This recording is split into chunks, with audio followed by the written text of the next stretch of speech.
เอาพี่น้องเองเดี๋ยวพอต้องแผนกันสิจบคลิปก่อนพี่น้องคลิปนี้กันหลายนาทีพอสมควรแล้วพี่น้องเนาะออกยืดยาวพี่น้องเองคือสีหูแหละพี่น้องเนาะสาเหตุที่บอเทิร์ดโบอยากไปก็ได้พี่น้องเองเนาะใช่ที่บอเทิร์ดไปเพราะว่าเรายังเข้าใจยังมีคนเข้าใจเราอยู่ว่าเรานี่บ่ได้เป็นอย่างพี่น้องพอเราปกติคิดว่าคนพอลูกพอเมียนี่กันเสพยาคือกันกับเรานะเป็นอย่างคนอื่นบ่ได้ไปเป็นอย่างเราตึงต้องไปนะพี่น้องเนาะพี่น้องเพราะว่าห่างเสียงแต่ละเสียงนี่มันบ่คือกันพี่น้องเนาะการเกี่ยวกล่อมผู้นึงเกี่ยวกล่อมแล้วก็ผู้นึงเว้าไปอีกทางนึงก็ยิ่งมั่นใจในตัวเองนะผู้เจ็บนะให้บ่อยากไปเลยแหละพี่น้องเนาะเอาพี่น้องก็มีแต่ว่ายุดซ้ำนี่แหละพี่น้องเนาะในการนั้นที่ว่าที่พาเราไปบำบัดก็ได้เรื่องที่เกิดจากสารล่างนี่ก็แล้วแต่แม่แล้วแต่ผู้รักผู้ใหญ่บัดนี้พี่น้องสบายดีไหมพี่น้อง FC เบิดสุขูทุกคนพี่น้องในเมื่อว่าได้ยินทางพ่อน้องแผดเนาะว้าวพี่น้องก็แปลว่าพ่อน้องแผดนี่เจาะจงคือแบบว่าทางบ่าวคำไพกับทางบ่าวน้อยพี่น้องว่าเขาข้างบ่าวเทิดเดี๋ยวนี้นะแล้วก็พร้อมทั้งบ่าวเทิดว่า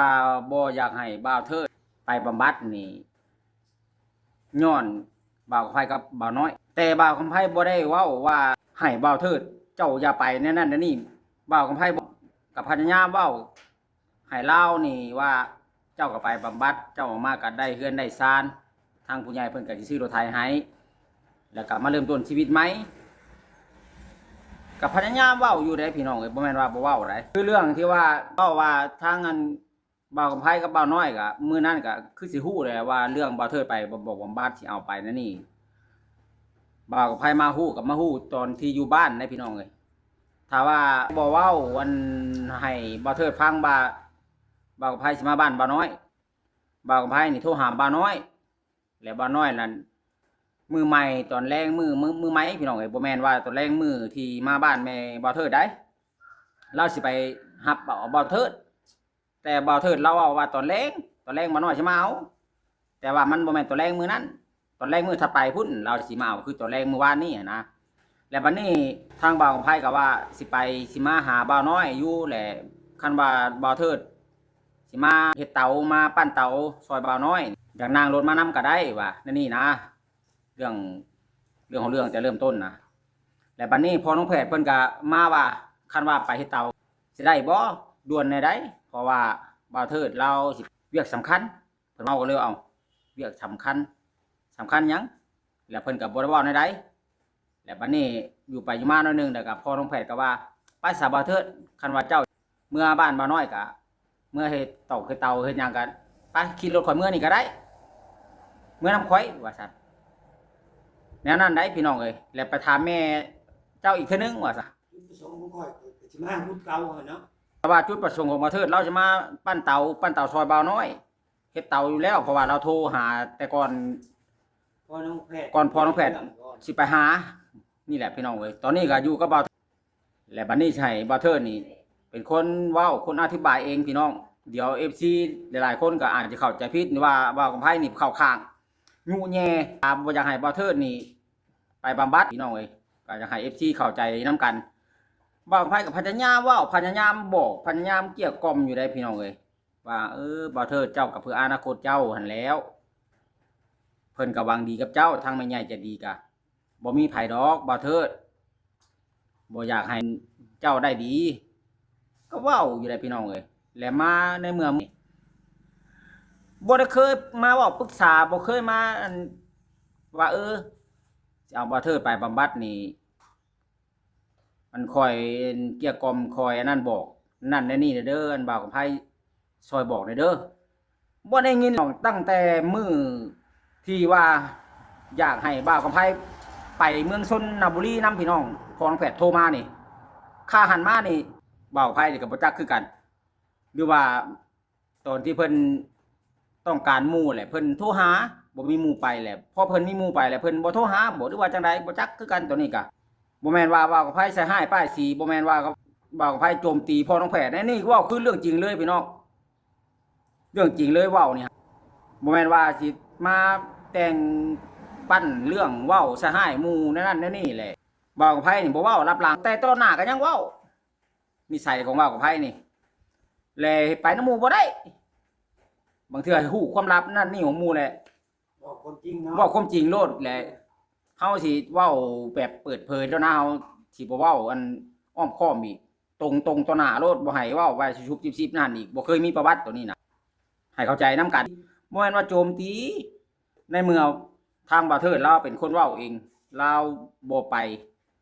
สิให้เฮ็ดจังได๋ซะบ่าวเทิดเราก็เฮ็ดเวียกอยู่แนวนี้อ้าวมีผู้จ้างเราก็ไปบ่มีผู้จ้างเราก็เฮ็ดเวียกเราอยู่เฮือนอยู่ซ่านเราเว้าเกลี้ยกล่อมกันเราบ่ไปเมื่อยแต่เกลี้ยเมื่อยแต่กล่อมจนว่าเบิดทางสิเว้าแล้วบ่าวของไผในเมื่อว่าเราเว้าว่าบ่ไปแล้วก็บ่ไปก็เท่านั้นถ้าว่าเฮามาถามเรื่อยถามเรื่องแบบว่า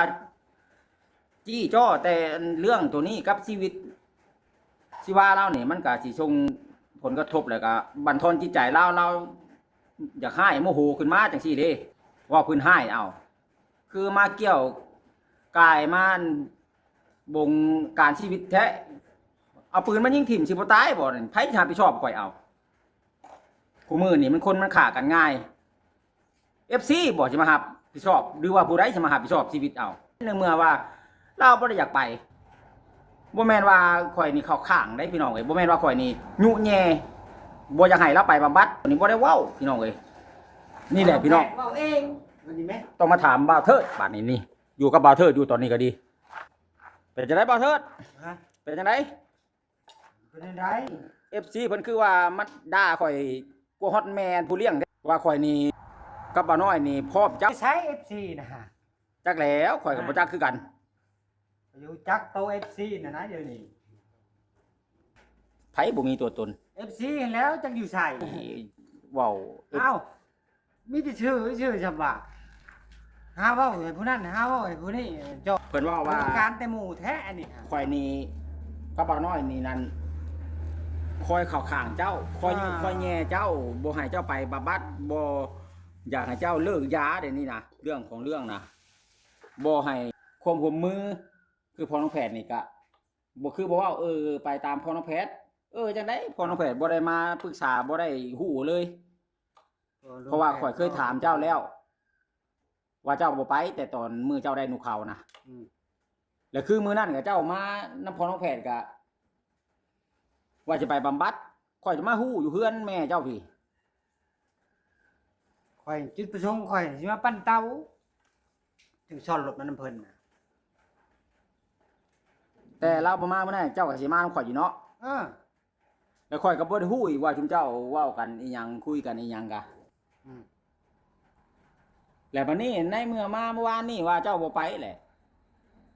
บัดว่าชุมข่อยนี่อยู่แย่ ไผแล้วเว้าน้องแพทย์นะ ว่าเข้าข้าง ไผเข้าข้างไผแล้วข่อยตัดสินใจเองข่อยเนาะมีไผ เว้าในคลิปแล้ว บ่น้องแพทย์แล้วเว้าตัวเองอ่ะ มีผู้เข้าข้างอยู่ เว้า ว่า ให้ ซั่น หมู่อ่ะ โดยที่ข่อยก็เว้าพยายามเว้าแล้ว ว่าเพิ่นก็หวังดีกับเจ้าทั้งผู้ใหญ่ใจดีทั้งแม่ลิ้นก็เพิ่นบ่ได้บังคับ ก็ ว่า เข้า เจ้า ใจ ไปหรือ ว่า บ่ไป เพิ่น กะ วางดีเนาะเฮาก็บ่ได้ว่าเพิ่นวางร้าย บัดนี้เจ้าคุยกันกับพ่อน้องแพทย์ข่อยก็บ่ฮู้เนาะบ่ฮู้ว่าคุยกันหยังกันมาจังว่าจังเอาไปโลดคือได้เห็นเพิ่นเว้าในคลิปเป็นหยังคือว่าจังเอาไปก่อนโลดหนังสือเฮ็ดน้ำหลังว่าซั่น แห่งไวแท้ แถมยังมาเว้าว่าเฮานี่พร้อมอีกเข้าข้างอีกเฮาบ่ได้เข้าข้างขึ้นกับการตัดสินใจของเจ้าว่าเธอเด้อเจ้าเลือกเองชีวิตกับชีวิตเจ้า ในเมื่อว่าเจ้าบ่ไปแล้วแนวคนใหญ่แหละ คนอยู่ดีๆเนาะเสียไปเสียง เจ้าสิบ่ไปบ่ อ้าวไปไปเสียง บางเทื่อคิดได้อยากไปเด้ โอ้ หรือว่ายังบ่คิดตอนนี้ คนดีๆเฮ็ดเวียกเฮ็ดงานอยู่บ่อยากไป เจ้าไปชีวิตพี่บ้าไปเสียงไปให้หมู่คังบ่ป้าโธ่คนดีๆอยู่เฮ็ดเวียกหากินได้มีสิว่าเขาไปอยู่คุกเขาไปเฮ็ดเสียงได้ความคือบ่ได้เพิ่นลำบากนี่ก็ได้คันว่าเงินค้ำก็เฮาบ่ได้ให้ผู้ใดมาหามาให้เฮาเนี่ยค ขอเงินชื่อยาเฮาบ่ได้ขอผู้ใดนะอยู่นี่ อืม เดือดร้อนไผเปลืองเงินในถุง เตือม บ่ ข่อยก็บ่ได้ว่าบ่ให้เจ้าไปบำบัดน่ะ สมมุติว่า มันขึ้นกับการตัดสินใจของเจ้าแหละเพิ่นว่าข่อยนี่พร้อมเจ้า ดอกเฮามันบ่มีไผพร้อมไผดอกอันนี้นะมันขึ้นกับตัวเฮาเองนี่ตัดสินใจเองเฮา นี่แหละพี่น้องเอ้ยบ่เถิดเราเว้า คนดีๆสิไปให้หมู่ขังโหแม่ ข่อย ก็ยังอันนั่นเนาะบอกกันฮู้เรื่องฮู้ราวอยู่เฮาบ่ได้เป็นพี่ชางปกติเฮาก็สิมาโจมตีเฮาจังซี่ถ้าเกิดผู้แลเว้าสิรู้แล้วเบิดบ้านเบิดเมืองคนพวกเฮ็ดได้เองนี่แต่ไม่ตะโตะเท่านั้นสิกินบ่ทันแล้ว แล้วให้เอาไปเบิด อืม อ้าวเขาเฮ็ดเวียกเขาอยู่บ่จะให้เอาไป ลุๆไล่ๆอยู่ เพราะ สิเหยียบตีนกันตายเลยเห็นบ่ซะ เดี๋ยวนี้นะ FC มาเว้ามาว่าข่อยบ่ดีเข้าข้างเจ้า ว่า โอ้ย ข่อยไปเว้าเข้าข้างเจ้าตอนไหนบ่เถิด FC หั่นบ่ดีของเว้าสิเจ้าเนาะเจ้าเข้าข้างข่อยเจ้าบ่ได้เข้าข้างไผไหนข่อยตัดสินใจเองข่อย ในสายตาเพิ่นน่ะเห็นข่อยนี่เป็นคนบ่ดีเดี๋ยวนี้นะ อย่าเพิ่นเลย แต่ข่อยเอาไปเอามาโลดคำหมิ่นมาด่าข่อยนั่นกลัวฮอดแม่ผู้เพิ่นเลี้ยงข่อยมาเดี๋ยวนี้นะ นั่นแหละเพิ่น ซ้ำว่าข่อยนี่ เพิ่น ทุ บ่ กข์ข่ วิ อยยาก จัยเบิ่งเรื่องราวมันซะก่อนจังตัดสินใจบางคนน่ะเพิ่นคำหมิ่นมานั่นเพิ่นว่าข่อยกับบ่าวน้อยนี่ย่านลืนเจ้านั่นสิมีผู้ใหญ่ซื้อรถไถให้ได้เฮือนให้ข่อยบัดสิอิจฉาเจ้าเฮ็ดหยังอะน่ะบ่เถิดข่อยบ่ได้ว่าทุกข์ยากปานนั้น นั่นแหละคนมันย่านลื่นกัน หน้าข่อย5 6บ่อนดินดอนต้นหญ้าเฮือนข่อย2 3หลังที่3กำลังเฮ็ดเดี๋ยวนี้น่ะ บ่ทันได้ ธุรกิจข่อย ได้ มันก็มี ออกโตก่อนเลยเด้ รถล่างข่อยก็มีบ่แม่นข่อยสิว่าเป็นคนอิจฉาริษยาหมู่ปานนั้น PFC เพิ่นคำหมิ่นมาน่ะทุกอย่างน่ะข่อยออกทุนข่อยเองเบิดนับแต่อย่างข่อยมาถ่ายคลิปนี่ความสุขของข่อยอยากเฮ็ด ผู้ใดคอมเมนต์มาไม่ได้ก็นิสัยก็เป็นนั่นแหละ บ่แม่นว่าข่อยสิมักเป็นคนเบียดเบียนหมู่แนวนั้นแนวนี้จิตใจข่อยมันบ่แม่นแนวนั้น เห็นว่าข่อยเว้าแบบนี้แบบนิสัยข่อยแบบนี้แต่ใดมาแล้ว หน้าตาก็บ่ได้ดี เว้าก็อยากลายแน่หักแต่ว่าจิตใจบ่ได้ขี้ร้ายเด้ หลายก็ยามมันนั้นจริงใจเฮาบ่ได้เว้าเรื่องตัวเรื่องหลอกลวงผู้ใดเนาะ เรื่องชัดจ้านี่ อ่า ข่อยนี่ถือเป็นรากโลดชัดจ้านี่ บ่ได้เว้าให้ผู้ใดอันให้บ่ได้ให้ผู้ใดผิดนํอีก ข่อยสิเว้าตรงโลดต่อหน้าและบ่มีเว้ารับหลังใครอีกใครก็ตามผู้ไปนำข่อยนะ ความดีบัดสิโยกให้โตเป็นความชั่วบัดทิ่มให้หมู่มันสิเป็นเมื่อซะ แต่มาเมื่อวานนี่คือบ่เห็นมานั่งโอ้นั่งล้มนํกัน ว่าต้นปลายสาเหตุที่ว่าเจ้านี่บ่อยากไป บ่เค ว่าย มาถามเลย ว่าเขาขังนั่นไหนนี่คือบ่นางเว้านำกันแน่คนบ้านเดียวกันก็ซ้ำคนสร้างกัน ตอนไปบ้านสาวใบคือโทรหาไปนำแน่เป็นหมู่โทรหาบ่น้อยก็มื้อหนึง 2-3 เทื่อบัดคืนนี่คือบ่มาปรึกษากัน บ่จักเลย ก็ต้องช่วยกันคันว่านั่นก็ช่วยกันเกลี้ยกล่อมคันว่าอันนั้นอันนี้บ่ได้ฮู้ต่างนำบ่ได้โทรบ่ได้บอก พอน้องแพทย์เป็นคนวางแผนเอง มาเว้าให้อันนี้ข่อยก็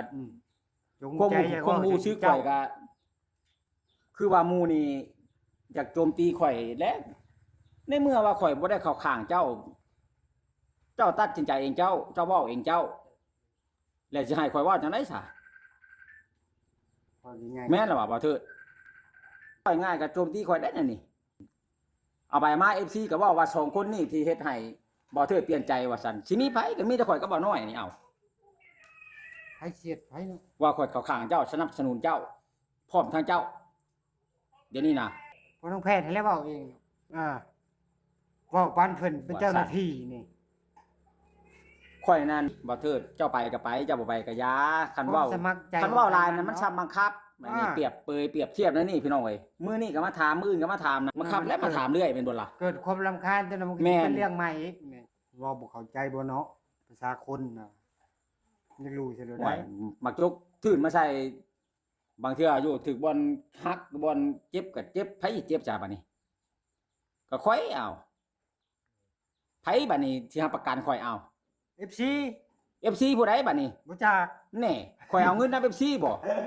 ซื้อน้ำมันใช้รถมาถ่ายคลิปแต่ละมื้อน่ะ อ่า ข่อยถ่ายให้เบิ่งก็มาว้าวมาด่าข่อยกวนพ่อแม่อีก เพื่องเบ็ดข่อยเป็นเท่าไรเลย โอ้ เนาะ ย เป็นเงินชื่อน้ำมั อั น นนี้รถเห็นว่าก็ดีเราก็คนเว้าก็ฮู้จักความอยู่คันว่าเราย่างรอบ้านห้องเอกตีไม้ตีตอกไปเฮ็ดให้พวกนั้นเดือดร้อนไปเฮ็ดลักอันนั้นลักอันนี้คือระบ่ยัวไปอ้อยไปก็ดี ผู้ เว้า เพิ่นเบิ่งตัดชิ้นอยู่เทิงพุ่นฮู้จักก็ดอก อันนี้แหละพี่น้องเอ้ยที่ ตัวนั้นบ่มีลึก บ่าวของไผว่าเคารพในการตัดสินใจของบ่าวเทิดนะ เขียนไว้จังได๋ใส่บัญชีนางมาเจ้าอยู่ฮอดมื้อใดนี่ก็เปอร์เซ็นต์กันที่พุ่นแหละ ก็ยอมแหละแต่บ่าวเทิดเด้อไปก็ในเมื่อว่าเว้าแล้วเจ้าก็บ่ไปเนาะเฮ็ดจังได๋จ้ะเจ้าตั้งใจบ่ไปแหละ FC เพิ่นก็เว้าคอมเมนต์มันหลายคอมเมนต์นั้นว่าแต่อยู่หน้านั่นเว้านำพรน้ำแพทย์ว่าไปว่าซั่นมาเฮือนแม่ก็ว่าไปบัดพอมาฮอดเฮือนบ่าวน้อยบัดว่าบ่ไปแหละแม่น อยู่หน้าข่อยเว้าบ่โอ้ ไปก็ไปบัดนั้นนี่มื้อนั่นแหละมื้อเจ้ามาแหละเจ้าเว้าในไดฉะกับพรน้ำแพทย์เอาเจ้าจะว่าไปมาบ้านแม่น่ะ ว่าชนเราซื่อๆเนาะเขาว่า อันนั้นแล้วเราถือตัวนั้นชาบัดนี้พอปึ๊บเนาะมาฮอดบ้านบ่าวน้อยบัดนี้ เจ้าปิ้นปึ๊บ พาแว่ๆหน้าโอ้โห ว่าบ่ไปบัดนี้เอา เราไปว่าไปเป็นนั่น แน่นี่แหละ จุดประสงค์ของข่อยมันสิมาขุดเตา เจ้าคือบ่ว่าบ่ไปว่าเถิดบ่ไปบ่ว่าประชดภัยอีกว่าบ่ไปยืนยันคำกล่าวโลดบัดนี้มาฮอดบ้านบ่าวน้อยเจ้าปิ้นปึ๊บบัดนี้บ่ไปหานเราก็ว่าเป็นน้ำจุข่อยบัดนี้ อืม ที่แท้ข่อยบ่ได้มีการแนะนำให้เจ้าว่าบ่ไปบ่ให้ไปเด็ดขาดบ่เถิดจังใดก็บ่ให้ไปบ่บอกบัดข่อยบ่ได้เว้าจักดีได้ตัวนี้นะ ความตัดสินใจของข่อยเองเนาะข่อยก็มาหาเขาบ่ได้ บ่แม่นว่าข่อยอันให้เจ้าได้ข่อยเว้าดังซื่อ เออ ข่อยโลดโอ้ยแนวนี้ก็ตายแล้วว่ะ หมู่จงใจเฮ็ดเจ้าเนาะ บ่าวเทิดเราเว้าเองแล้วตัดสินใจเองแล้วบาดว่าเฮานี่คอยยู่แย่เข้าข้างแล้วเราจึงบ่อยากไปบ่อยากเลิกยา จะมีความผิดอีก ข่อยรถผู้ชึกบ่คักแล้วข่อยในเมื่อว่าว่าง่ายๆกะคำคือบ่น้อยเราแฮงผู้ชึกหลายแล้วในเมื่อว่าเจ้ามาเฮ็ดเวียกอยู่เฮือนลาวบัดเจ้าบัดเปลี่ยนใจบ่ไปบัดนี้เอา เออ เจ้าแฮงอยู่ประจำกับเราบางคนบางเทื่อ FC เพิ่นก็อาจจะคิดบางเทื่อก็เราเว้าเราแนะนำในนั้นในนี่ก็ว่าบ่ได้เพิ่นก็คิดไปต่างๆนานาแล้ว ในเมื่อเจ้าว่าไปว่าประชดทหารบัดเจ้ามาหาบ่น้อยบัดบ่ไปหั่นเด้แล้วเพิ่นก็ว่าข่อยนี่เป็นคนบ่ดีแล้วบัดนี้ว่าข่อยนี่เว้าให้แตกแยกกันทีมงานว่าซั่นทีมงานโทรมาหาปรึกษากันมาเฮ็ดจังได๋พอมีวิธีกับใครอยู่จังไดบ่เถิดเราสิไปอยู่บ่จักวันชั้นจังซี่ก็ดีก็ยังใครอยู่ไดอันนี้เว้าบ่ได้ ใกล้ฮอด ถาม หมู่ เอาเลยได้ เอ้ยมากินข้าวก็บ่มากินซ้ำ แม่นแล้วเมื่อวานนี่ฮอดบ่ได้นั่นซ้ำคันว่านั่นก็ถามว่าเป็นจังไดบ่เถิดเมื่อวานนี่ตอนนั้นคือว่าไปอยู่ไปประบัดมาฮอดบ้านมาน้อยแล้วเป็นจังไดคือว่าบ่อยากไปต้นปลายสาเหตุที่ทำให้เจ้าบ่อยากไปนั่นแนวใดก็คือบ่มาถามแหน่ ใช่เนาะอันนี้ว่าจงใจ อันนี้เมื่อแล้วบัดเว้าว่าพอเข้าใจแล้วอันที่สาเหตุที่ว่าบ่าวเทิดบ่อยากไปบำบัดบ่อยากเลิกยานั่นว่าย้อนทุกข่อยเข้าข้าง เจ้าเดี๋ยวนี้นะ มันคนละเรื่อง ข่อยบ่ได้เข้าข้างจักดีคำว่าเจ้าไปเนี่ยข่อยแฮงดีใจ ให้เจ้าหายให้เจ้ากลับมาแล้วก็เริ่มต้นชีวิตใหม่ เงินคำหาได้มันก็สิบ่ไปพุ่มเพื่อนํตัวนี้หากในเมื่อว่าเจ้าตัดสินใจว่าข่อยบ่ไปก็มันเป็นสิทธิ์ของเจ้า ชีวิตกับชีวิตเจ้าบ่เถิดก็สิเฮ็ดจังได๋ฉันแม่นบ่ล่ะ ไอ้เจ้ามีประโยชน์เลยเนาะ โอ้ยนี่แหละพี่น้องเอ้ย โพูนพอน้องแพทย์ว่ามีประโยชน์แล้วพอน้องแพทย์ถึงสิกลับมาหา เว้านั้นน่ะมันก็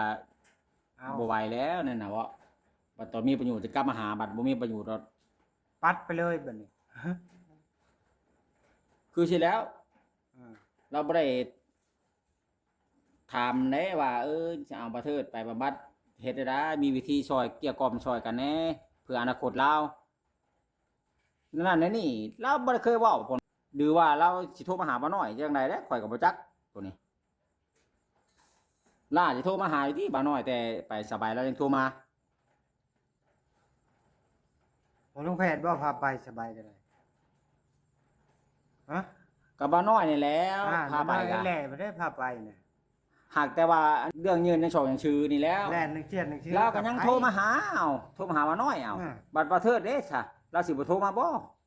ในเมื่อว่าคนเคยรู้จักกับเจ้านี่ เป็นอย่างดีนี่บางเทื่อมีทางมีวิธีเกลี้ยกล่อมให้เจ้านี่ ไปบำบัดนำสาวใบเพื่ออนาคตกลับออกมาแล้วก็สิใช้ชีวิตที่ดีจังซี่